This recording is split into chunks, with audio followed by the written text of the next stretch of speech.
Sprenger. I'm a software developer at Apprenda, and despite the kind of ominous tone of the title, I want to talk about something that I think is pretty simple and straightforward. So at Apprenda, we were embarking on a new part of the product, which presented us with a unique opportunity, I thought, which was to actually look at embracing a new technology, a new programming language. That's not something that you actually get to do that often. And we were very excited to get started with Scala. And really the reason, I wanted to go into the reasons that we were very excited to engage with Scala. The first thing that we realized at Apprenda, something that we're very cognizant of, is the fact that the history of software is increasing complexity, increasing requirements, increasing features. Nothing stands still, everything always moves forward. Now, I pick on Microsoft Windows a little bit here, but you could pick really any software over time. If you chart it over time, the complexity just goes through the roof. It never gets simpler, it always gets more complicated. So we have to have coping mechanisms as developers. We need to be able to make things better. Now, a fun way to look at this evolution is to use the song 99 Bottles of Beer on the Wall. There's this fantastic website called 99bottlesofbeer.net, I believe it is. And what it does is it shows programming languages implementing the song 99 Bottles of Beer on the Wall. And what I really like about this is that you can actually track the evolution of programming languages from the 1940s all the way to modern day.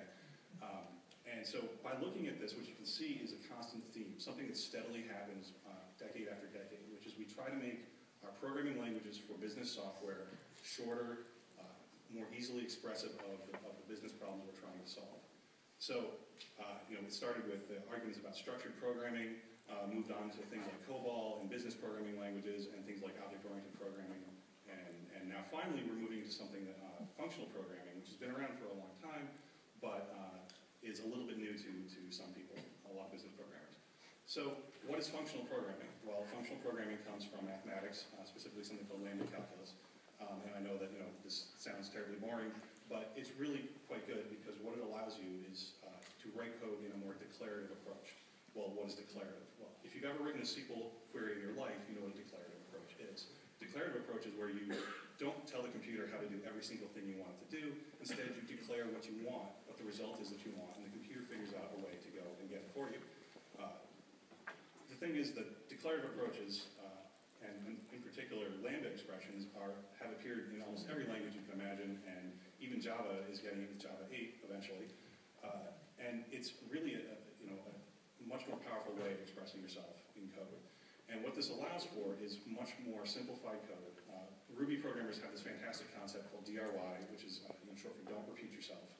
And this is very, very important with business programming, where you don't want to have the same boilerplate code in 20 different places. It's very powerful for certain areas, particularly finance, financial analysis, where your first language might be mathematics, and it's much easier to express mathematical algorithms and formulas in functional code. A common use, of course, is collections. Business software focuses on sets of things quite often, and object-oriented programming always had this kind of blind spot dealing with collections, because collections are not actually very object-oriented themselves. So the first question that I always get when we talk about this, one of the main complaints about Scala that people have is, well, Scala's too complicated, functional programming is too difficult, it's too hard for your average programmer, you can't understand this stuff. And I kind of laugh when I hear this, because to me, all I hear people saying is, well, we want to be able to hire stupid people, and you're ruining that. And I think it's a really cynical approach. You can look over the past 50 years of programming and see just this steady drumbeat of progress, and we always expect more out of our programmers. With the rise of cloud computing and platform as a service, this is even more true, because we want our applications to be more declarative in their approach. I don't want to have to specify every single piece of the infrastructure. What I want is to have a declaration of what my application does, and the platform fills it in for me. And the purpose of all of this, the ultimate goal, is to be more agile and more responsive to the needs of the business. That's the purpose of all business software. It's not to produce elegant code, but to produce something that works and is responsive to the ever-changing needs of the business.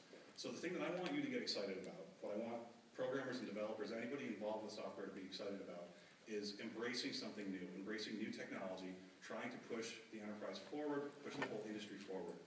And